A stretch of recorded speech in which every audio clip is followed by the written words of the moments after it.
Chaque hiver, plusieurs centaines de milliers de touristes viennent skier en Savoie. Alors les week-ends, l'aéroport de Chambéry, les gares et les routes menant aux stations sont pris d'assaut. Il est essentiel de parfaitement surveiller et réguler ce trafic. Pour cela, la Savoie a mis en place un dispositif unique en France. Et cela commence le vendredi matin à Chambéry, en préfecture.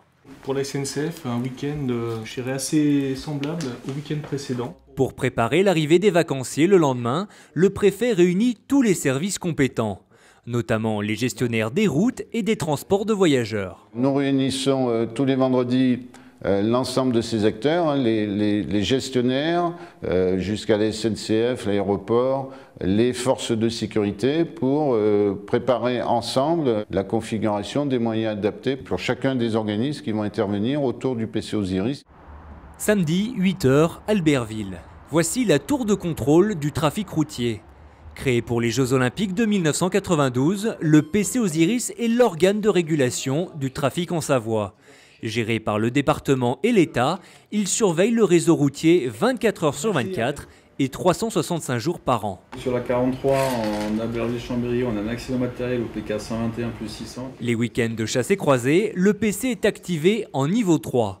Tous les interlocuteurs sont autour de la table pour une meilleure réactivité. On fait des points réguliers où chacun s'exprime et on a une vision globale de la situation à la fois sur les routes nationales et sur les routes départementales. Première étape de la journée, coordonner et recouper les informations.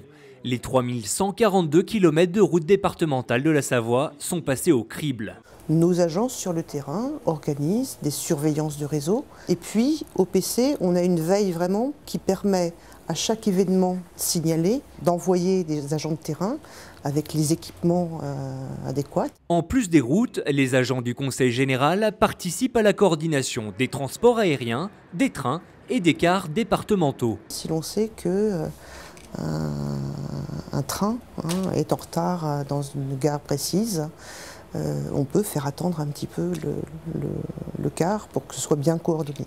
Objectif, conserver une fluidité maximum sur le réseau. Gendarmerie, policiers, pompiers, tout le monde est sur le pied de guerre. Des équipes sont prêtes à intervenir au plus vite sur le terrain. Sur place, nous avons des patrouilles moto, donc des motards, qui sont très mobiles, qui se rendent rapidement sur le lieu de l'événement afin que le flux de circulation en direction des stations soit perturbé le moins possible. Dans la salle de régulation, 3 opérateurs surveillent en temps réel les écrans reliés aux dizaines de caméras qui jalonnent les axes routiers. Ils pilotent en direct le système de régulation installé sur la N90 en Tarentaise. On peut agir sur les barrières, sur les feux d'affectation de voie, sur, comme je disais, les panneaux à messages variables. Sur le réseau, les zones à risque et les tunnels font l'objet d'une vigilance accrue. Le plus gros truc qu'on pourrait avoir, c'est un incendie dans un tunnel.